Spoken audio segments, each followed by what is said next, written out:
Kalena dhammat sawanang etamang kalamutamang. Part 1. Hidup senang, mati tenang.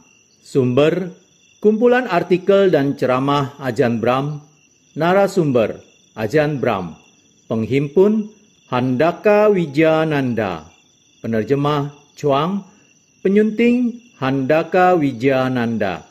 Perancang sampul dan penata letak, Widi Julius Sundandar. Hak cipta terjemahan 2009 Ehipasiko Foundation. Cetakan pertama Februari 2009. Senarai isi. 1. Apakah Buddhisme itu? 2. Buddhisme dan ilmu pengetahuan. 3. Buddhisme satu-satunya ilmu pengetahuan sejati. 4. Perspektif Buddhis. 5. Etika seksual Buddhis. 6. Apa kata Buddha tentang makan daging? 7. Strategi kunci membabarkan dhamma. 8. Kemelekatan. 9. Hidup senang, mati tenang. 10. Berlatih di dunia ini. 11. Bahagianya melepas. 12. Apakah Anda kesini untuk mati? 13. Saya tahu, tetapi saya tidak tahu. 14. Tak ada kebahagiaan di dunia ini. 15. Meditasi jantung Buddhisme. 16. 5 rintangan. 17. Fokus kesadaran berfaktor 4. 18. Tiada diri. 19. Akhir segalanya. 20. Dalam hadirat Nibbana. 21. Ajaran kepada Bahya. 22. Seorang biku hutan. 1. Apakah Buddhisme itu?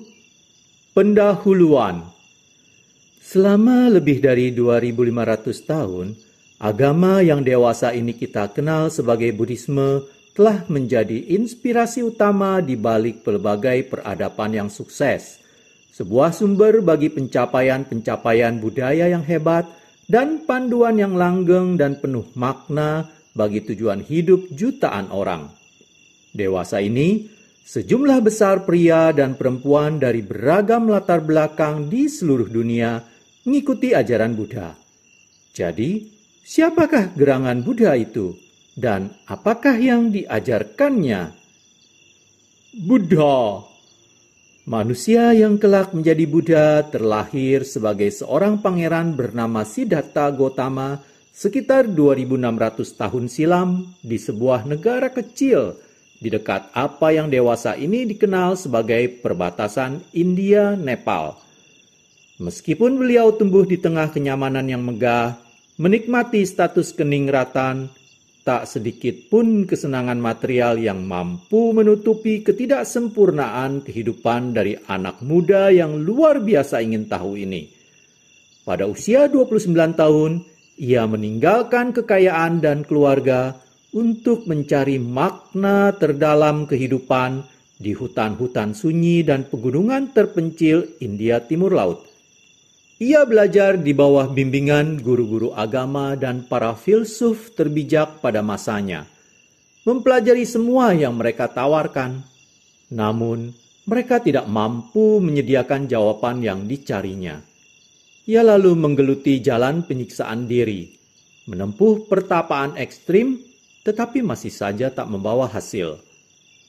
Kemudian, pada usia 35 tahun, pada malam purnama di bulan Mei, ia duduk di bawah naungan apa yang sekarang dikenal sebagai pohon Bodhi, di sebuah hutan terpencil di tepi sungai Neranjara, dan mengembangkan batinnya ke dalam meditasi hening nan mendalam dan berkilau. Dengan memanfaatkan kejernihan luar biasa dari batin semacam itu, dengan kekuatan penembusan tajam yang dibangkitkan oleh keadaan hening mendalam, ia mengarahkan perhatian untuk menyelidiki kebenaran pikiran, semesta, dan kehidupan. Demikianlah, ia meraih pengalaman pencerahan sempurna dan semenjak itu ia dikenal sebagai Buddha yang sadar. Pencerahannya mengandung pandangan cerah yang paling mendalam dan menyeluruh ke dalam kesejatian pikiran dan segenap fenomena. Pencerahan ini bukan wahyu dari sosok makhluk ilahi, tetapi suatu penemuannya sendiri berdasarkan tataran terdalam meditasi dan pengalaman terjernih pikiran. Itu berarti bahwa ia bebas dari belenggu nafsu, niat buruk, dan khayalan. Bahwa segala bentuk penderitaan batin telah dienyahkan, dan bahwa ia telah memperoleh kedamaian dan tak tergoyahkan. Ajaran Buddha. Setelah merealisasi pencerahan sempurna, Buddha melewatkan 45 tahun berikutnya mengajarkan sebuah jalan yang, bila diikuti dengan tekun, akan membawa siapapun terlepas dari suku, status sosial, atau jenis kelamin kepada pencerahan sempurna yang sama. Ajaran mengenai jalan ini disebut Dhamma, yang secara harfiah berarti hakikat dari segala sesuatu atau kebenaran yang mendasari kehidupan. Tulisan ini tidak memadai untuk memaparkan deskripsi secara menyeluruh dari ajaran tersebut. Tetapi 7 topik berikut ini akan memberikan Anda sekilas pandang apa yang Buddha ajarkan. 1. Jalan penyelidikan. Buddha secara tegas memperingatkan untuk menentang keyakinan membuta dan mendorong jalan penyelidikan sejati. Ia menunjukkan bahayanya menyandarkan kepercayaan kita semata-mata atas dasar desas-desus, tradisi, kata orang banyak, kewenangan naskah kuno, sabda makhluk adikodrati, atau karena rasa percaya kepada para guru, sesepuh, atau pendeta. Alih-alih kita seharusnya memelihara pikiran yang terbuka dan dengan cermat menyelidiki pengalaman hidupnya sendiri. Tak kala kita sendiri melihat bahwa sebuah pandangan tertentu sesuai dengan pengalaman maupun nalar dan menuntun pada kebahagiaan dirinya dan pihak lain, maka kita mesti menerima pandangan itu dan hidup berdasarkannya. Prinsip ini tentu saja juga berlaku bagi ajaran Buddha sendiri. Ajaran Buddha harus dipertimbangkan dan diselidiki dengan menggunakan kejernihan batin yang lahir dari meditasi. Seiring dengan bertambah dalamnya meditasi kita, pada akhirnya kita melihat sendiri ajaran-ajaran tersebut dengan pandangan cerah, dan hanya dengan demikianlah mereka menjadi kebenaran yang kita enyam sendiri, yang memberikan pembebasan dan membahagiakan. Pengelana di jalan penyelidikan ini perlu bersikap toleran. Toleransi tidak berarti kita memeluk setiap gagasan atau pandangan, tetapi bahwa kita tidak menjadi marah pada apa yang tidak dapat kita terima. Di sepanjang perjalanan selanjutnya, apa yang pada awalnya tidak kita setujui, bisa jadi tampak menjadi benar. Jadi, di dalam semangat penyelidikan yang toleran, berikut ini adalah beberapa ajaran dasar Buddha. 2. 4 kebenaran mulia. Ajaran utama Buddha tidak dititik beratkan pada spekulasi filosofis tentang Tuhan pencipta atau asal-muasal alam semesta, pun pada perahian alam surga untuk selama-lamanya. Ajaran Buddha alih-alih berpusat pada realitas membumi akan penderitaan manusia dan kebutuhan mendesak untuk menemukan peredaan selamanya dari seluruh bentuk ketidakpuasan. Buddha memberikan sebuah perumpamaan tentang seseorang yang terkena panah beracun yang sebelum dia membolehkan dokter untuk mengobatinya, pertama-tama Dia menuntut untuk mengetahui siapa yang menembaknya, status sosialnya, dari mana asalnya, busur macam apa yang dipakainya, anak panahnya terbuat dari apa. Si dungu ini akan tewas sebelum pertanyaan-pertanyaannya terjawab. Dengan cara yang sama, Buddha mengatakan, kebutuhan paling mendesak kita adalah untuk menemukan peredaan selamanya dari ketidakpuasan yang kambuhan, yang merampok kita dari kebahagiaan dan mencampakkan kita dalam kemelut. Spekulasi filosofis tidaklah terlalu penting, dan yang terbaik adalah mengabaikannya sampai setelah kita melatih pikiran dalam meditasi ke tahap di mana kita memiliki kemampuan untuk menguji hal-hal tersebut dengan jernih dan melihat kebenaran oleh diri sendiri.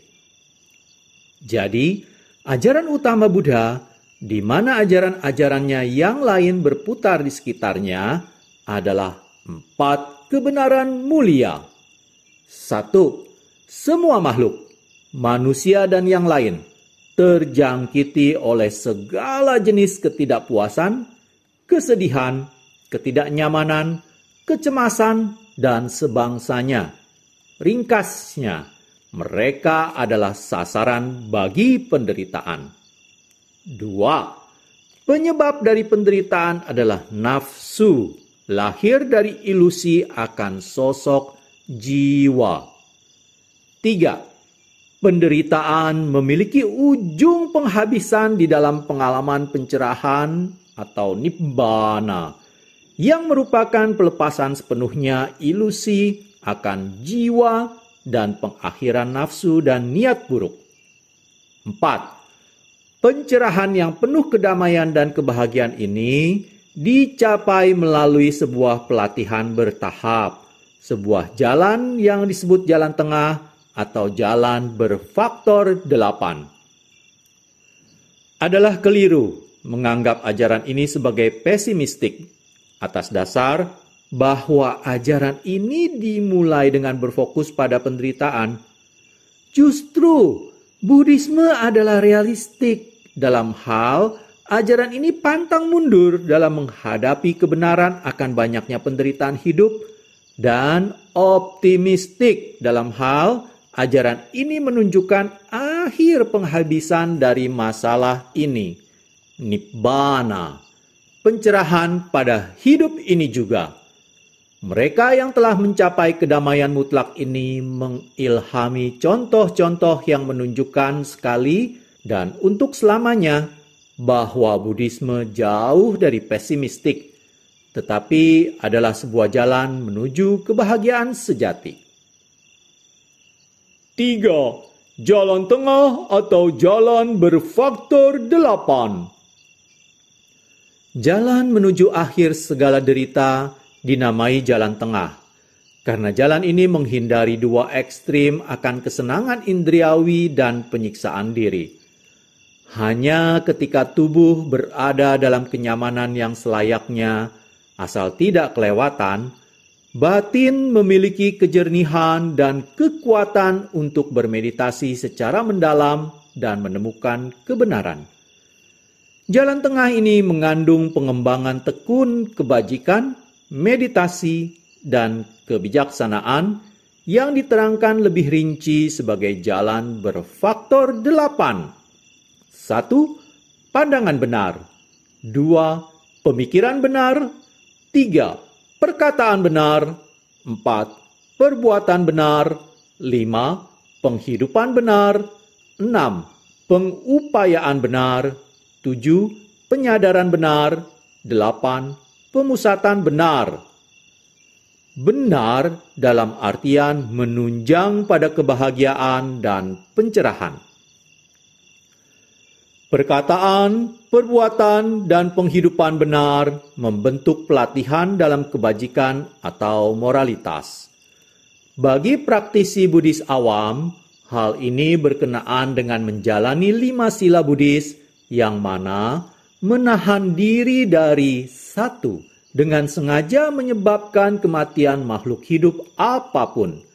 2. Dengan sengaja mengambil milik pihak lain tanpa izin.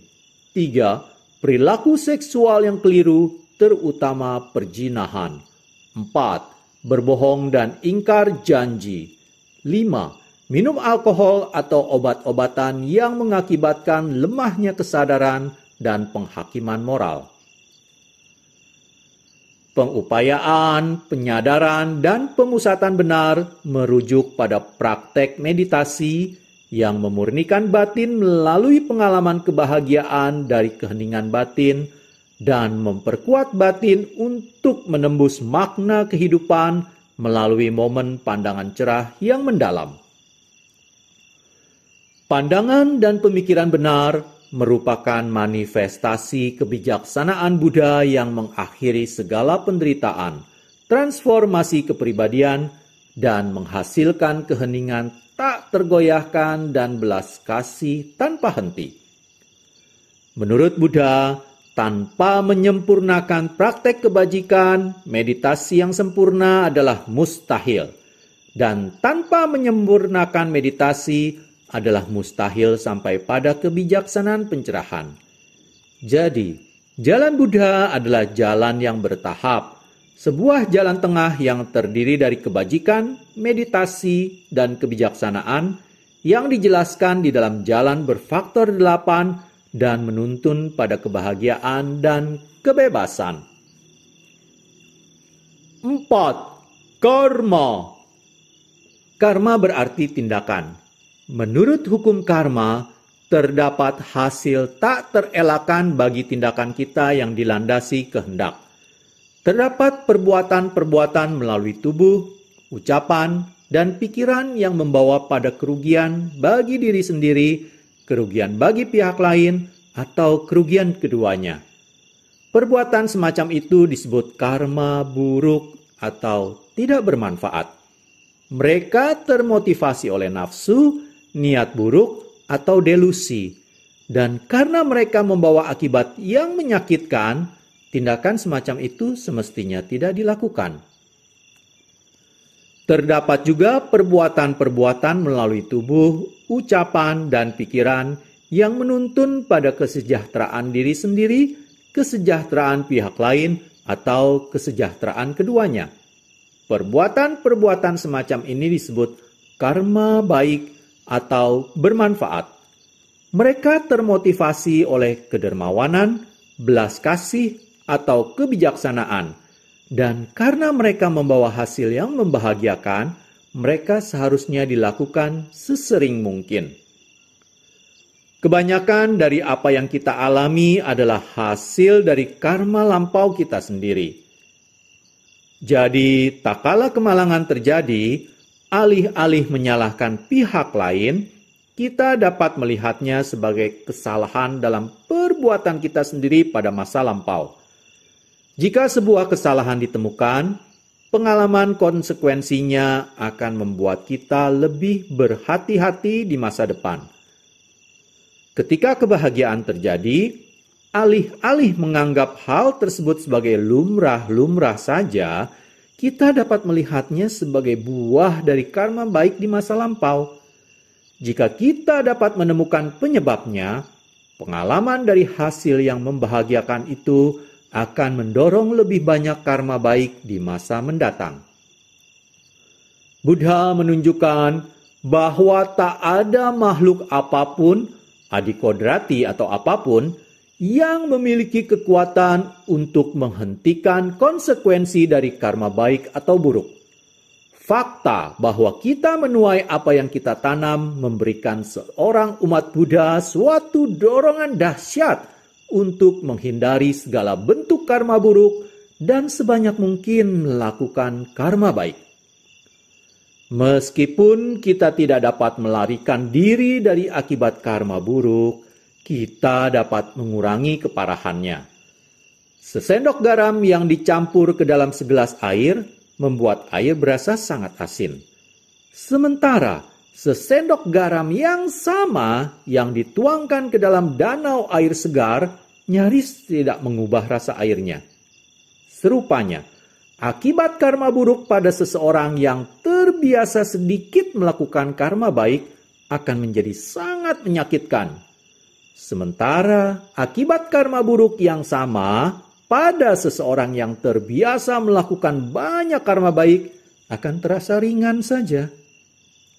Dengan demikian, hukum alam tentang karma ini menjadi alasan dan kekuatan di balik praktek moralitas dan belas kasih Buddhis di dalam masyarakat kita. 5. Kelahiran berulang. Buddha dengan jelas mengingat banyak kehidupan masa lampaunya. Bahkan, dewasa ini banyak biarawan dan biarawati Buddhis dan juga lainnya mampu mengingat kehidupan lampau mereka. Ingatan kuat semacam itu adalah hasil dari meditasi yang mendalam. Bagi mereka yang mampu mengingat kehidupan lampau mereka, kelahiran berulang menjadi sebuah fakta mapan yang meletakkan kehidupan ini ke dalam sebuah sudut pandang yang penuh makna. Hukum karma hanya dapat dipahami dalam kerangka banyak masa kehidupan, karena terkadang diperlukan waktu yang lama bagi karma untuk membuahkan hasilnya. Jadi, karma dan kelahiran berulang menawarkan sebuah penjelasan masuk akal bagi ketidaksetaraan kelahiran yang kasat terlihat. Mengapa sebagian orang terlahir dalam kekayaan luar biasa, sementara yang lainnya dalam kemelaratan yang menyesakkan? Mengapa sebagian anak memasuki dunia ini dengan sehat lahir batin, sementara lainnya datang dengan berantakan dan penyakitan? Akibat karma buruk yang menyedihkan tidak seharusnya dianggap sebagai hukuman bagi perbuatan jahat, tetapi sebagai sebuah pelajaran untuk dipelajari. Sebagai contoh, betapa jauh lebih baiknya belajar tentang perlunya kedermawanan daripada terlahir di tengah kaum papa.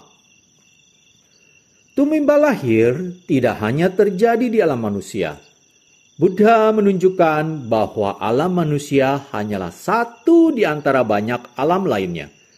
Terdapat banyak alam surgawi yang terpisah-pisah dan juga alam-alam rendah yang menyedihkan, termasuk alam binatang dan alam hantu.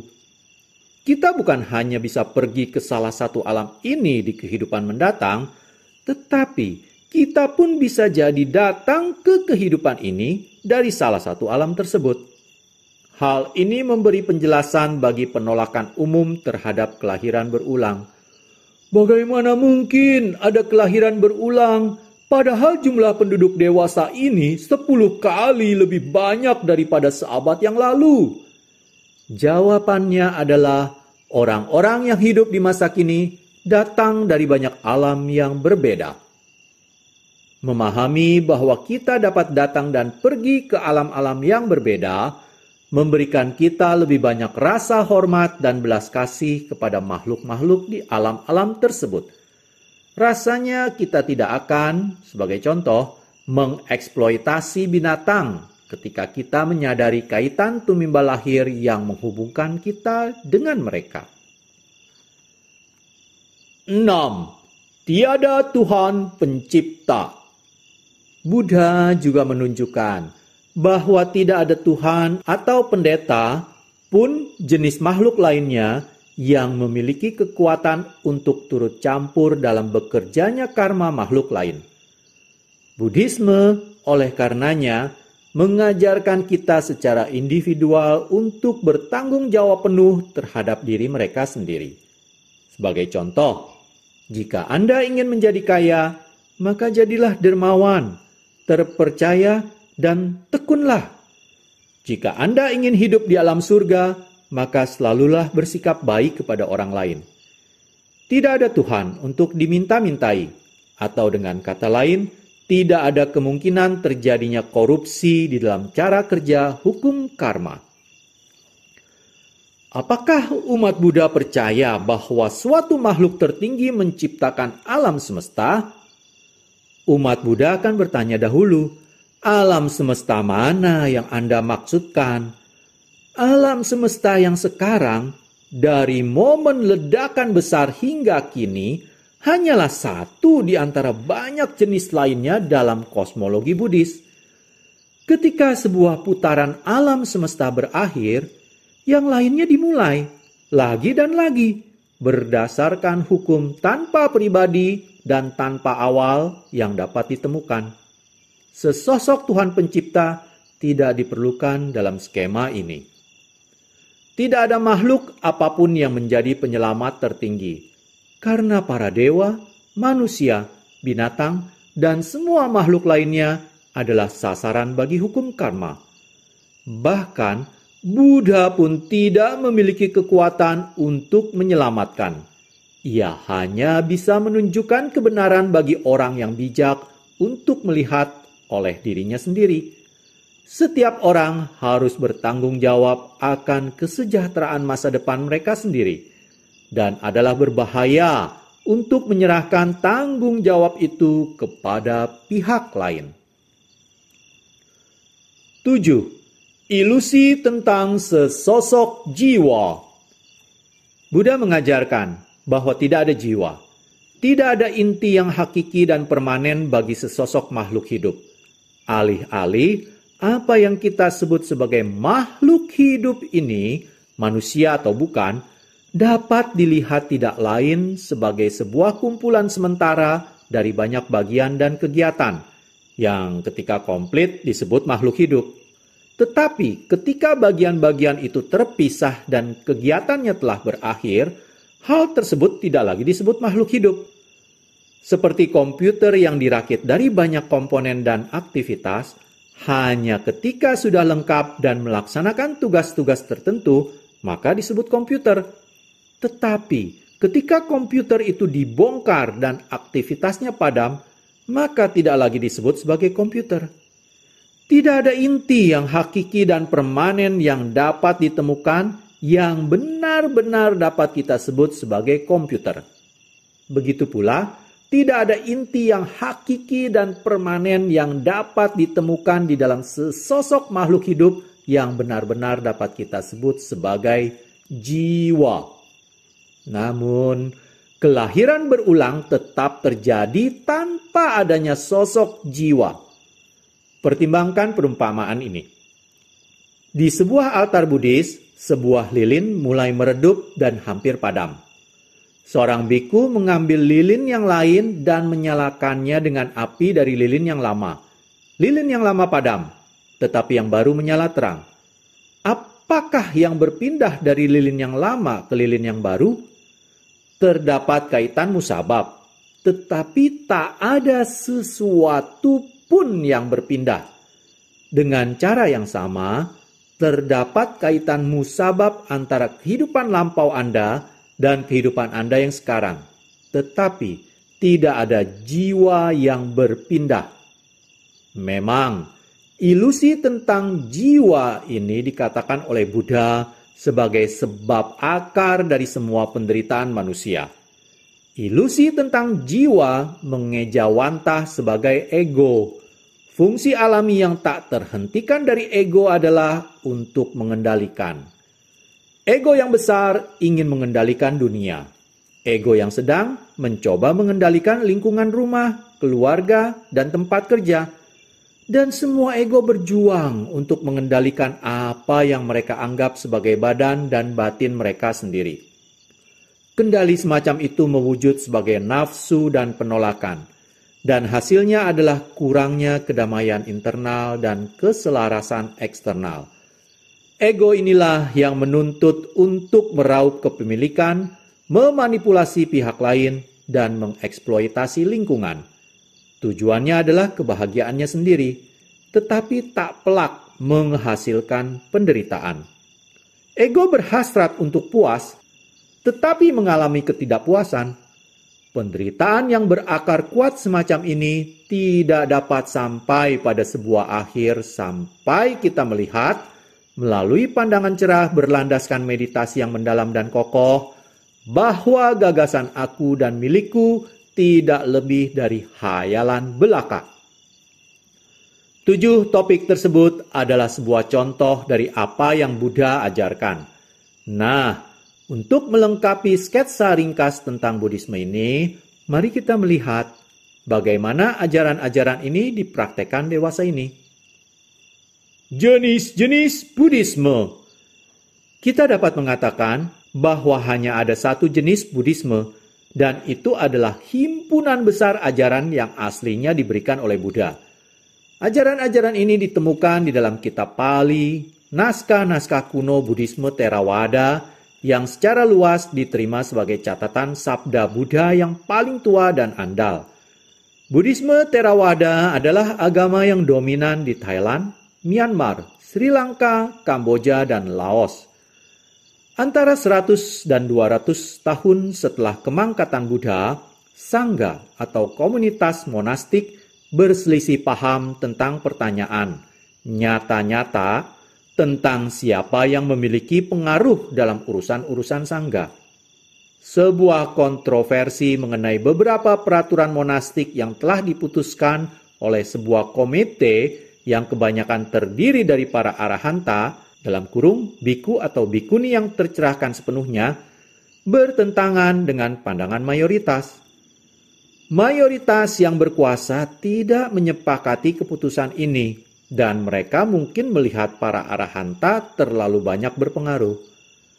Para biku yang tidak puas selanjutnya menurunkan status kemuliaan arahanta dan akhirnya menukar tempatnya dengan figur ideal bodhisattva atau makhluk yang belum tercerahkan tetapi dikatakan sedang dalam pelatihan untuk menjadi seorang Buddha.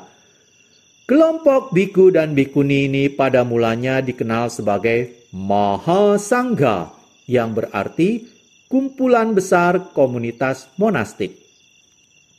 Setelah perkembangan selama berabad-abad, muncullah naskah-naskah yang sebelumnya tidak diketahui yang berusaha memberikan pembenaran filosofis bagi keunggulan bodhisattva atas arahanta. Para penganut naskah baru ini menyebut diri mereka Mahayana. Mahayana mempertahankan sebagian besar ajaran asli Buddha, dalam kurung, dalam naskah-naskah Cina, hal ini dikenal sebagai agama. Tetapi, ajaran-ajaran pokok ini kebanyakan ditaburi lapisan-lapisan tafsir yang luas dan gagasan-gagasan yang baru. Buddhisme yang mengukuhkan diri di China dan yang masih bergaung di Taiwan mencerminkan perkembangan dini dari Mahayana.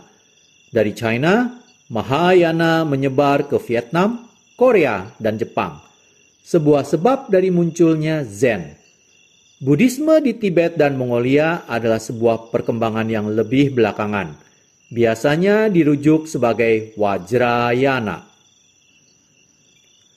Relevansi Buddhisme di dunia dewasa ini. Dewasa ini, Buddhisme terus meraih penerimaan yang lebih luas di banyak negeri yang jauh melampaui negeri asalnya. Orang-orang dari seluruh dunia, melalui pilihan cermat mereka sendiri, mengambil jalan Buddhisme yang penuh damai, berbelas kasih, dan bertanggung jawab.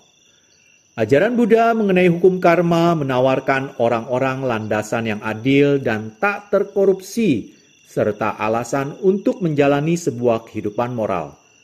Mudah untuk melihat bagaimana penerimaan yang lebih luas mengenai hukum karma akan menuntun negara manapun menuju masyarakat yang lebih kuat, lebih peduli, dan lebih bajik. Ajaran tentang kelahiran berulang meletakkan masa kehidupan kita sekarang yang singkat ini ke dalam sebuah sudut pandang yang lebih luas, lebih memberikan makna pada peristiwa penting kelahiran dan kematian. Pemahaman akan kelahiran berulang mengenyahkan begitu banyak tragedi dan duka cita yang mengitari kematian dan mengalihkan perhatian kita pada kualitas sebuah kehidupan ketimbang pada panjangnya belaka. Dari sejak mula sekali, praktek meditasi telah menjadi jantung dari jalan Buddhis. Dewasa ini, kepopuleran meditasi meningkat karena bukti-bukti manfaatnya baik bagi kesejahteraan batin maupun jasmani semakin diketahui secara luas. Bila stres dilihat sebagai penyebab utama penderitaan manusia, praktek meditasi yang menenangkan bahkan menjadi lebih berharga lagi. Dunia dewasa ini terlalu kecil dan rentan bagi kita untuk hidup dengan amarah dan kesendirian. Dengan demikian, toleransi, cinta, dan welas asih menjadi begitu penting. Kualitas-kualitas batin ini yang penting bagi kebahagiaan secara resmi dikembangkan dalam meditasi Buddhis dan kemudian dipraktekkan dengan tekun dalam keseharian hidup. Pemaafan, kelembutan, tanpa kekerasan, dan belas kasih penuh damai adalah ciri khas Buddhisme yang tersohor. Dan kualitas-kualitas itu dipersembahkan secara gratis dan luas kepada semua makhluk, termasuk para satwa tentu saja. Dan juga yang paling penting kepada diri kita sendiri. Tidak ada tempat untuk meratap dalam rasa bersalah atau membenci diri sendiri di dalam Buddhisme. Bahkan, tidak ada tempat pula untuk merasa bersalah karena merasa bersalah. Pengajaran dan praktek semacam inilah yang membawa kualitas-kualitas kebaikan hati yang lembut, keheningan tak tergoyahkan, dan kebijaksanaan diidentikan dengan agama Buddha selama lebih dari 25 abad dan sangat didambakan dalam dunia dewasa ini. Dalam sejarah panjangnya, tak pernah ada perang yang dilancarkan atas nama Buddhisme. Kedamaian dan toleransi inilah yang tumbuh dari filosofi yang mendalam namun nalar, yang membuat pesan-pesan Buddha tak lekang waktu dan senantiasa benar-benar relevan. Demikianlah saya akhiri part 1. Pada part 2, saya akan mulai membacakan bab 2, yaitu Buddhisme dan Ilmu Pengetahuan. Terima kasih. Kalena dhamma savanang etamang kalamuttamang